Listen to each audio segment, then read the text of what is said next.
Hi viewers, welcome to our channel. ప్రస్తుతం మనతో పాటు సీనియర్ జర్నలిస్ట్ దామ బాలా సార్ అన్నారు. వారితో మాట్లాడదాం. నమస్కారం సార్.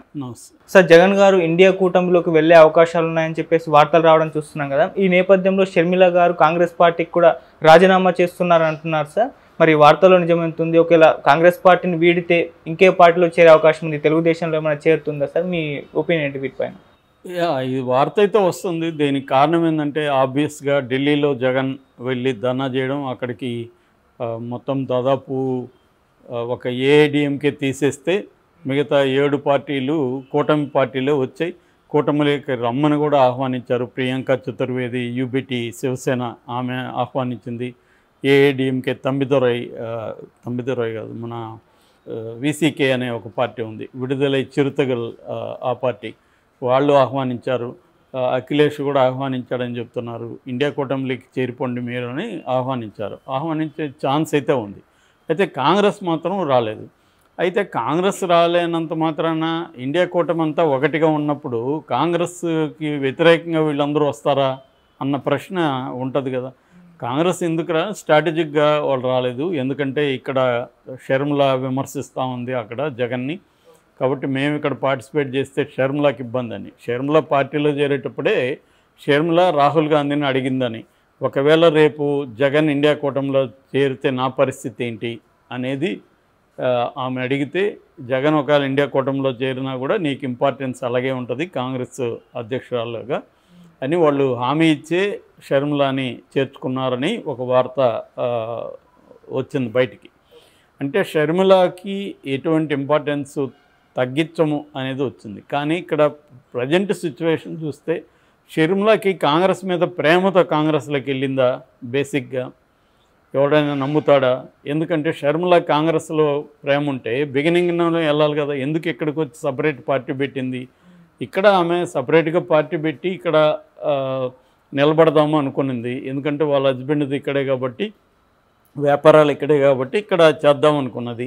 కానీ ఇక్కడ ఫెయిల్ అయిపోయింది. ఫెయిల్ అయిపోయినప్పుడు ఆమెకి ఇప్పుడు ఆంధ్రప్రదేశ్లో మళ్ళీ పోయి కొత్త పార్టీ పెడితే అక్కడ కష్టం అని చెప్పి ఆమె అప్పటి వరకు కాంగ్రెస్ని తిట్టింది. ఆ వీడియోలు కూడా బయటకు వచ్చాయి. కాంగ్రెస్ వైఎస్ని దొంగ అన్న పార్టీ, అప్పటి కాంగ్రెస్ కాదు, ఇప్పుడు కాంగ్రెస్ అంతా దొంగలున్న కాంగ్రెస్, రేవంత్ రెడ్డి ఒక దొంగని ఇక్కడ పెట్టారు, ఇవన్నీ మాట్లాడిన వీడియోలు ఉన్నాయి. సో ఆమెకి విధి లేకనే కాంగ్రెస్లోకి వెళ్ళింది. అట్లాగే కాంగ్రెస్కి కూడా విధి లేదు, ఏమి తప్ప అక్కడ దిక్కు లేదు. అది కోమలా ఉంది. అక్కడ ఎవరు నాయకులు లేరు, బాధ్యత తీసుకునే లీడర్ ఎవరు లేరు.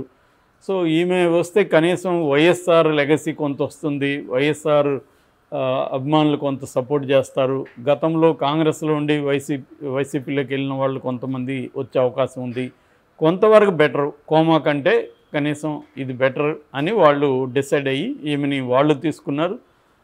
ఈమెకి ఈమె అవసరాలు రీత్యా వెళ్ళింది. సో ఎందుకంటే జగన్ అక్కడ ఢీకొనాలంటే మనకు ఒక నేషనల్ పార్టీ ఉండాలని వెళ్ళింది.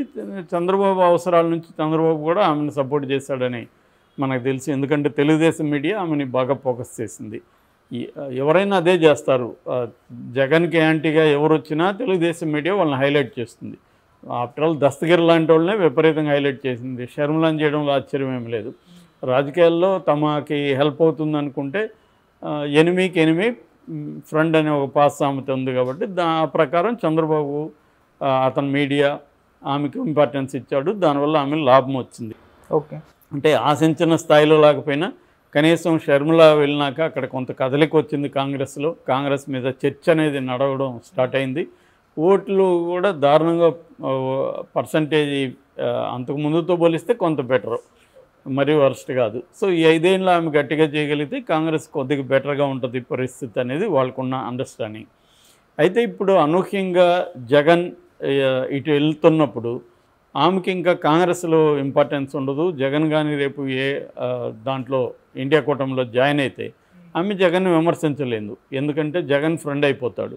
ఈవెన్ రేవంత్ రెడ్డి కూడా విమర్శించలేడు, కూటమిలో భాగంగా ఉంటాడు కాబట్టి.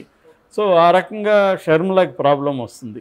ప్రాబ్లం వచ్చినప్పుడు ఆమె కాంగ్రెస్లోనే ఉంటే ఆమె ముందు జగన్ని విమర్శించి వైసీపీలో నుంచి లాగాలి తప్ప ఆమె తెలుగుదేశాన్ని బీజేపీని విమర్శించడం ద్వారా ఆమెకి పెద్ద మైలేజ్ ఉండదు. తెలుగుదేశం మీడియా కూడా మైలేజ్ ఇవ్వదు. సో తెలుగుదేశం మీడియా మైలేజ్ లేనప్పుడు ఆమెకి ఇంకెక్కడి నుంచి వస్తుంది? ఆమె పోయి ఇప్పుడు ఆర్గనైజేషన్లో ఆమె బాగా వీక్. ఆమె బలాలు ఏంటంటే గట్టిగా మాట్లాడగలదు, దూకుడు స్వభావం ఉంది, ఎక్కడ పేపర్ చూడకుండా అనర్గళంగా ఉపన్యాసాలు ఇవ్వగలదు, మొండిగా పనిచేయగలదు, హార్డ్ వర్క్ చేయగలదు. ఇవన్నీ ఆమె బలాలు. బలహీనతలు ఏంటంటే ఇతరులను కలుపుకొనిపోయే తత్వం ఆమెకి లేనట్టుగా ఇప్పటివరకు మనం చూస్తే అర్థమవుతుంది. ఒక నిర్మాణాల్లో పనిచేసే కల్చర్ ఆమెకి లేదు. ఆమె ఒక రీజనల్ పార్టీ నాయకురాల్లాగా బిహేవ్ చేస్తుంది తప్ప కాంగ్రెస్ పార్టీ ఒక జాతీయ పార్టీలో మనం భాగం ఇతరులను కలుపుకొని పోవాలి అన్న ఇది ఆమెకు కనిపించట్లేదు.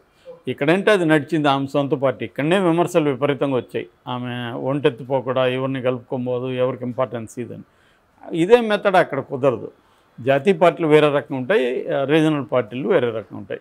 రీజనల్ పార్టీలే ఇతరులను కలుపుకోవాలన్న పరిస్థితి ఏర్పడుతుంది. జగన్ చూస్తున్నాం కదా మనం. జగనే ఇప్పుడు కార్యకర్తలు, నాయకులు ఇవన్నీ గుర్తొచ్చి జగనే కార్యకర్తల కోసం ఢిల్లీ వరకు పోరాటం చేయడానికి వెళ్ళినానని చెప్పుకుంటున్నాడు. సో ఈ నేపథ్యంలో షర్మిల ఎంతకాలం కాంగ్రెస్లో ఉండొచ్చు అన్న చర్చ ఇప్పుడు మళ్ళీ షర్మిల భవిష్యత్తు ఏంటి అనేది వచ్చింది. ఆమె ఇప్పుడు ఒకవేళ కాంగ్రెస్ రిజైన్ చేస్తే ఇటు తెలుగుదేశంలోకి వెళ్ళలేదు, ఆమె ఇటు బీజేపీలోకి వెళ్ళలేదు, జనసేనకి కష్టం. ఇంకా ఆమెకి ఛాన్స్ ఏంటి? ఒకటి సొంత పార్టీ పెట్టుకోవాలి. సో అందుకని రాజన్న పార్టీ అనే పేరుతో ఆంధ్రప్రదేశ్లో కూడా ఒక పార్టీ పెట్టాలని ఆలోచన ఉన్నట్టు కూడా చెప్తున్నారు. ఆల్టర్నేటివ్గా ప్లాన్ బి ఆమె సిద్ధంగా ఉంది. ఎందుకంటే జగన్ కానీ కాంగ్రెస్ వైపు వెళ్ళిపోతే అప్పుడు ఇంకా కాంగ్రెస్ అనేది ఉనికిలో ఉండదు. ఇప్పుడు తమిళనాడులో కూడా అంతే కదా. తమిళనాడులో కాంగ్రెస్లో ఏం ఉనికిలో ఉంది? కాంగ్రెస్ మిత్రపక్షమైన డిఎంకే అధికారంలో ఉంది. కేరళలో అంతే. సో అందుకని ఆంధ్రప్రదేశ్లో కూడా వాళ్ళ రేపొద్దున ఇండియా కూటమి గెలిచిందనుకో సెంట్రల్లో, అప్పుడు ఇక్కడ జగన్ అధికారంలో ఉంటాడు, జగన్కి సపోర్ట్ చేస్తారు వాళ్ళు. అలా ఉంటుంది తప్ప అప్పుడు ఈమె కూడా జగన్ గవర్నమెంట్లో ఈమె కూడా రేపు ఏదో పదవి తీసుకోవాల్సి రావచ్చు. సో ఇదంతా ఆమెకి ఎంబరాసింగ్గా ఉండే పరిస్థితి ఉంది. దానికి సిద్ధమయ్యేవి జగన్తో కాంప్రమైజ్ అవి కాంగ్రెస్లో అయినా ఉండాలి. That is number 1. నెంబర్ 2, ఆమె బయటకు వచ్చి సొంత పార్టీ అన్నా పెట్టుకోవాలి. సో ఇది ఆమె ఆలోచిస్తున్నాడు తీవ్రంగా. ఎందుకంటే ఆమె జగన్తో కలిసే పరిస్థితి ఇప్పటికిప్పుడైతే కనిపించట్లేదు. సో అందుకని ఆమె బయటకు వచ్చి ఒక సొంత పార్టీ పెట్టుకొని రాజన్న పార్టీ అని ఉంటే మనం ఈ 5 ఏళ్లలో కొంత డెవలప్ అవ్వచ్చు. పవన్ కళ్యాణ్ ఎగ్జాంపులే ఉంది. పవన్ కళ్యాణ్ 10 ఏళ్ళుగా కొట్లాడి ఇప్పుడు ఒక దీనికి వచ్చాడు. రేపొద్దున ఈమె సొంత పార్టీ పెట్టుకున్నాక చంద్రబాబుతో కలవడానికి కూడా ఆమెకేమి ఇబ్బంది ఉండదు కదా. అది ఆమె ఇష్టము, ఆమె పార్టీ. సో అప్పుడు చంద్రబాబుతో రేపు కలవచ్చు ఆమె.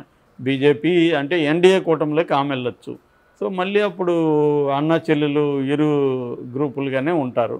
సో ఇది ఆమె ఆలోచిస్తున్నట్టుగా ఉంది. ఆమె అయితే ఇప్పటికిప్పుడు జగన్తో కలిసిపోవడం ద్వారా ఎట్లాగో ఆమెకు జగన్ ఇంపార్టెన్స్ ఇవ్వడు. రేపొద్దున ఆమెని ఖచ్చితంగా జగన్ తొక్కేస్తాడు. ఎందుకంటే తనకి బాగా ఇబ్బంది, తన ఫెయిల్యూర్కి ఆమె కూడా దోహదం చేసిందనే అభిప్రాయం జగన్లో ఖచ్చితంగా ఉంటుంది. సో అందువల్ల ఇప్పటికిప్పుడు ఆమెని జగన్ నితన పెట్టుకునేది అయితే చేయనప్పుడు ఆమె ఏం చేయాలి? 5 ఏళ్ళు మెల్లమెల్లగా ఎప్పుడైనా ప్రతిపక్షంలో ఉంటే జగన్ క్యాంటీగా ఉంటే ఆమె మైలేజ్ వస్తుంది, కానీ జగన్తో ఉంటే ఆమె మైలేజ్ వచ్చే అవకాశం లేదు. సో అందుకనే ఆమె బయటకు వస్తుందని ఒక పుకారైతే వినిపిస్తుంది. జగన్ మాటికి బెంగళూరు వెళ్తున్నాడు. ఈరోజు కూడా మళ్ళీ బెంగళూరు వెళ్ళారు, డీకేతో సమావేశం అంటున్నారు. సో కూటమి వైపు జగన్ మూవ్ అవుతున్నట్టయితే క్లియర్గా కనబడుతుంది. సో అది ఎప్పుడు ఎలాగా అనేది మాత్రమే ఉంది తప్ప అదర్వైజ్ అతను బీజేపీకి సిగ్నల్స్ ఇచ్చాడు, ఒక రకంగా ప్రెజర్ చేస్తున్నాడు. సో బీజేపీ కూడా ఆలోచిస్తుంది జగన్తో మనం ఉంటే చంద్రబాబుకి ఇబ్బంది. సో మనకి ఇంపార్టెన్స్ చంద్రబాబు. నెక్స్ట్ 2029 ఎలక్షన్లో కూడా చంద్రబాబు పవన్ కళ్యాణ్తోనే బీజేపీ వెళ్ళాలి ఎన్నికలకు. జగన్ ఎట్లాగూ ఎన్డీఏలో చేరడు కాబట్టి జగన్కి మనం ఎందుకు సపోర్ట్ చేయాలి? ఓన్లీ రాజ్యసభలో ఉన్న వాళ్ళకి. అదేదో ఇట్లా బీఆర్ఎస్ 4 వస్తారు, ఇంకొంతమందిని మేనేజ్ చేసుకుంటే, ఎందుకంటే అక్కడ వాళ్ళకి షార్టేజ్ అంత 12 మందే రాజ్యసభలో షార్టేజీ. దాన్ని మేనేజ్ చేసుకుంటే జగన్ మీద మనం డిపెండ్ అవ్వాల్సిన అవసరం లేదు అని బీజేపీకి ఉంది. కాబట్టి బీజేపీకి జగన్ అవసరం ఇప్పుడు తగ్గిపోతుంది ఈ పని జరిగితే. అప్పుడు జగన్కి బీజేపీ అండ ఉండదు కాబట్టి ఖచ్చితంగా జగన్కి ఇండియా కూటమి అవసరం, ఇండియా కూటమికి కూడా జగన్ అవసరం. సో ఈ నేపథ్యంలో షర్మిల కాంగ్రెస్లో ఉంటే ఆమెకు ఫ్యూచర్ అయితే కనిపించట్లేదు. సో అందుకని ఆమె బయటకు వచ్చే అవకాశాలు అయితే ఉన్నాయి. వస్తుందా రాదని మనం చెప్పలేం. Thank you so much sir.